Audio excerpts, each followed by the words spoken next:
রহমানের শৈতানির রাজিম বিসমিল্লাহির রহমানির রহিম। প্রত্যেক দিনের মতো আমরা যে আলোচনা চালাচ্ছিলাম গণিতের উপর দুইটি করে শব্দ নিয়ে, আজকের যে শব্দ নিয়ে আলোচনা করবো সেটা তো আর অক্ষর দ্বারা, আর আজকে রুট শব্দের অর্থ হচ্ছে বর্গমিল।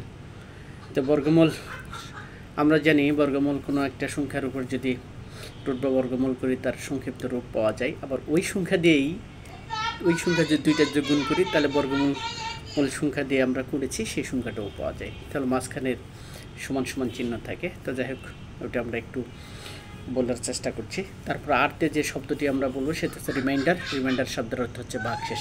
আমরা প্রত্যেকেই ভাগ পারি। যদি জোড় সংখ্যা দিয়ে বিজোড় সংখ্যাকে ভাগ করি তাহলে আমরা একটা লাস্টে একটা রেজাল্ট পাবো, যেটা হচ্ছে কি যে ভাগশেষ নামে পরিচিত। অথবা তাকে যদি আরও ভাগ করতে থাকি তাহলে ফ্র্যাকশনাল বা পয়েন্টের ভাগ চলে আসবে, এমন এক পর্যায়ে যাবে যে মিলে যাবে। তো যাই হোক, আমরা বড় ধরনের ভাগের ক্ষেত্রে আলোচনা করব না, যেহেতু এখানে ছোট ছোট বাচ্চাদের নিয়ে কাজ। খুব বেশি হলে শব্দের অর্থগুলো জানবে, খুব বেশি হলে লিখবে, আর বেশি না। তারপর আমরা ছোট্ট একটা করে টপিক্স লিখে দুইটা কোশ্চেন করি, দেখি আজকে কী লিখছি। তো আমরা জানি কোনো একটি এন নাম্বার, এন মানে ইন্টিজার নাম্বার। তো নাম্বার অফ হচ্ছে কি যে ওটা পজিটিভ হতে পারে, নেগেটিভ হতে পারে। এরকম এন নাম্বার আর সংখ্যার ক্ষেত্রে দশমিক ভগ্নাংশ দ্বারা ইন্টিজার নাম্বারকে ক্ষুদ্র পরিসরে রূপান্তর করা যায়। আবার ওই সংখ্যাকে গুণ করলে পরে বর্গের সংখ্যা পাওয়া যায়। বলা হচ্ছে ওই দুটা সংখ্যাকে যদি পরপর গুণ করি তাহলে কোন সংখ্যাকে বর্গ করেছে সেটাও পাওয়া যায়। তো বলা হয়েছে যে খুব সুন্দর একটা জিনিস, সুন্দর একটা টপিক্স। এই বর্গমূলের সাথে আমরা প্রত্যেকেই পরিচিত, এবং এমন কোনো স্টুডেন্ট নাই যে বর্গমূল না করে পড়াশোনা করে ডিগ্রি অর্জন করেছে। তো খুব দারুণ একটা সেক্টর বা ফাংশন, এটা আমাদের প্রত্যেকের জানার দরকার। তো তারপরে আমরা আরেকটা কী কোশ্চেন করেছি, সেটা হচ্ছে রিমাইন্ডার কী জিনিস, ভাগশেষ। আমরা জানি সাধারণত ভাগের পূর্ণ রূপ জানি, ছোট্ট ছোট্ট ভাগ আমরা সকলেই পারি। যেমন 2 দিয়ে আমি 7কে ভাগ করেছি, তো একবারে 6, 3, লাস্টে 1 থাকে, 1 এখানে ভাগশেষ, সেটা আমি বলছি। তো বিশেষ করে সংখ্যাকে জোড় সংখ্যা দিয়ে যদি ভাগ করি তাহলে ভাগশেষ পাওয়া যায়। যদি বিজোড় সংখ্যাকে ভাগ করি, যেমন 7 বিজোড় সংখ্যা, ওটাকে আমরা 2 দিয়ে ভাগ করছি, 2 হচ্ছে জোড় সংখ্যা, বিজোড়কে ভাগ করলাম করে লাস্টে 1 পাইলাম। তো এই জন্য এই কথাটা এখানে বলা হচ্ছে ভাগশেষ, যেহেতু রিমাইন্ডার শব্দের অর্থ ভাগশেষ তো দেখাইতে হবে ভাগশেষ কি। তারপর আমরা দুটো কোশ্চেন করি।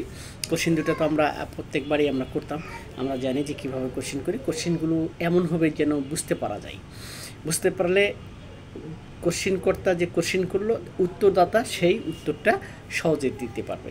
এমন হলো কি যে কোশ্চেনের ক্ষেত্রে আমরা প্রাধান্য দিচ্ছি, যাতে আমি প্রশ্ন করলাম বুঝলো না, তাহলে উত্তর এলোমেলো বা ভুল আসবে। এই ধরনের কোশ্চেন আমরা এড়িয়ে চলবো এখানে। তো যাই হোক, আমরা বলছি যদি 9কে রুট 9কে বর্গ করলে কত পাওয়া যাবে। বলছি 9কে যদি বর্গ করি তাহলে কত পাবে, 3 পাওয়া যাবে। আবার 3 গুণন 3 তাহলে কত পাওয়া যাবে, 9 পাওয়া যাবে। তার মানে আমরা এইভাবে বলতে পারি যে স্কোয়ারের হলো কি যে ঘাতের বিপরীত একটা হচ্ছে কি যে ফাংশনাল রূপই হচ্ছে কি যে বর্গ। তো আমরা ওই দিকে না যাব, খুব ছোট ছোট ভিডিও, ছোট ছোট কথা বললে অনেক বলা যাবে এগুলোর উপর, যেহেতু এগুলোর আয়ত্ত এবং দখল অনেক আছে, তা ওই দিকে যাব না, কথা বললে ভিডিও বড় হয়ে যাবে। তো তারপরে বলি হচ্ছে কি যে যদি বিজোড়কে জোড় দিয়ে ভাগ করলে কি পাওয়া যাবে, ওই কথাটা আবার বলেছি। যদি বিজোড় সংখ্যাকে যদি জোড় দিয়ে ভাগ করা যায় তাহলে কি পাওয়া যাবে। বিজোড় সংখ্যাকে জোড় সংখ্যা দিয়ে যদি ভাগ করি লাস্টে আমরা একটা রেজাল্ট পাবো, ফ্র্যাকশনাল ছাড়া, অর্থাৎ কোনো ভগ্নাংশ ছাড়াই, অর্থাৎ পয়েন্টেড ছাড়াই আমরা একটা ভাগশেষ পাবো। আমরা এটাই এখানে বলার চেষ্টা চালাচ্ছি যে ভাগশেষ লাস্টে নিয়ে আসতে গেলে বিজোড় সংখ্যাকে জোড় সংখ্যা দিয়ে ভাগ করতে হয়, এটাই। তো উত্তরে আমরা এই শব্দগুলো পেলাম। তারপর আমরা কয়েকটা সংখ্যাকে বর্গ করে দিয়েছি, করে দিয়ে এখানে চেষ্টা চালাইছি হচ্ছে 2, 1, 1-এর বর্গমূল একই হবে, 1, 2, 3, 4 এই সিরিয়ালটা মিলাইতে যাই কতকে বর্গ করলে আমরা কত পাবো, এটা আমরা দেখানোর চেষ্টা চালাইছি। দেখি আমরা এই পাশে কী লিখছি। তো আমরা 4কে বর্গ করলে 2 পাবো, আর 2 গুণন 2 করলে আবার এই যে যাকে বর্গ করছি সেটাই পাবো। তার মানে 2 গুণন 2 করলে আবার 2-এর উপর স্কোয়ার হয়ে যাবে, আমরা ওই কথাটাই বলতে চাচ্ছি যে ঘাত পাওয়া যাবে, ঘাত 2 পাওয়া যাবে, তাহলে ঘাতের বিপরীত হচ্ছে কি যে বর্গমূল। তো যাই তারপর 9কে যদি করি বর্গমূল 3 পাওয়া যাবে, 1-এর 2-এর পর 3 পাইলাম, আর 16কে করলে বলা হলো 4 পাওয়া যাবে, 3-এর পর 4 পাইলাম, 25কে করলে 5 পাওয়া যাবে, তো 4-এর পর 5 পাইলাম, আবার 36কে করলে 6 পাওয়া যাবে, 5-এর পর 6 পাইলাম, তারপর হচ্ছে 49কে করলে তার 7 পাওয়া যাবে, 6-এর পর 7 পাইলাম, আবার হচ্ছে 64কে করলে 8 পাওয়া যাবে, 7-এর পর 8 পাইলাম, 81 করলে 9 পাওয়া যাবে, তাহলে 9 81 2টা 9 গুণ করলে আবার ভিতরেরটাই পাওয়া যায়। তো এই যে কথাগুলো বলতেছি এটা দেখে দেখে লিখে বাবা মা অথবা টিচারের কাছে জমা দেবে। 8 থেকে 12 বছরের বাচ্চা, এই কথাটা আমরা বলতেছি। তো যাই হোক, যাদের এই ফাংশনালগুলো জানা নেই তারা জানবে, আর যাদের জানা আছে তারা তো মনে করবে খুব ইজি জিনিস, খুব সহজ ভিডিও। তো আমরা এই যে ভাগ শব্দটি বললাম, ভাগ শব্দটি বলতেছি এখানে। তো ভাগ করলে আরেকটা জিনিস পাওয়া যায়, এক সংখ্যা থেকে আরেক সংখ্যাতে ট্রান্সফার করা যায়। 2 দ্বারা যদি ভাগ করেন 7কে, বাইনারি পাওয়া যাবে। 2 দ্বারা যদি 5কে ভাগ করেন, ডেসিমেলকে করলে বাইনারি বেরোবে। তো এই যে ভাগ সহজটা আমরা বলতেছি যে আমরা সকলেই পারি, কিন্তু ভাগের মতো ভাগ জানলে কিন্তু পুরো সংখ্যা তথ্যগুলোকে ট্রান্সফার করা যায়। তো এই জিনিসটা কিন্তু খুব ইজিভাবে নেওয়া যাবে না। কীভাবে নেওয়া যাবে না? ইজিভাবে নেওয়া যাবে না। এই জন্য যাবো না যে হচ্ছে যে ভাগ কিন্তু সহজ, কিন্তু কাজের ভাগ করলে কিন্তু মেন্টালিটির মেধারই চেঞ্জ হবে, এরকম ভাগ আছে। তো এগুলো তো পড়াশোনা করতে করতে করতে করতে এই লেভেলে আসতে হবে। তো আমরা জানি যে হচ্ছে ভাগের কয়েকটা রূপ দিয়েছিলাম, চিহ্ন রূপ শুরুতে প্রথম না দ্বিতীয় ভিডিওতে দিয়েছিলাম, আমরা এগুলো মনে রাখছি কিনা আল্লাহ জানে।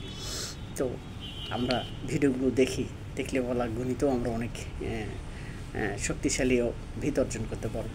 তো চর্চা করতে হবে, চর্চার বিকল্প নাই। গণিতে অনেক চর্চা করতে, অনেক পড়াশোনা করতে হয়, তারপরে বুঝতে হয়, প্রত্যেকটা শব্দ বুঝিয়ে বুঝিয়ে পড়তে হয়, তারপরে ম্যাথমেটিক্স টার্মগুলো বুঝতে হয়, তারপরে কিছু বিশেষ বিশেষ সিম্বল বা চিহ্ন আছে সেগুলো ওর আবিধানিক অর্থগুলো সহজেই জানার চেষ্টা করতে হয়, মনে রাখতে হয়। সবচেয়ে বড় কথা, গণিত মনে রাখা অনেক কঠিন জিনিস। একবার যদি ফাংশনালিভাবে যদি আপনি ভিতরের টার্মগুলোর কোরিলেশনগুলো ভুলে যান, তাহলে গণিত আপনাকে বোরিং লাগবে। যাতে ভুলে না যান এই জন্য চর্চা করতে হবে। গণিত যারা পারে তারা, আমরা বলেছি গণিতের শুরুর ভিডিওতে, তারা পৃথিবীর সেরা সাহসী ব্যক্তি। আর যারা গণিত পারে না তারা নিজেকে অনেক দুর্বল কঠে মনে করে, কিন্তু কেউই দুর্বল না। আমরা তো কাজের হিসাব, প্রত্যেক দিনের হিসাবটা আমরা সকলেই পারি, কিন্তু অ্যাকচুয়ালি যারা গভীরের গণিত পারে তারা সব হিসাব আগেই বলে দিবে, কী ঘটবে কী ঘটতেছে, হিসাব করেই বলতে পারা যায় অনেক কিছু বিষয়।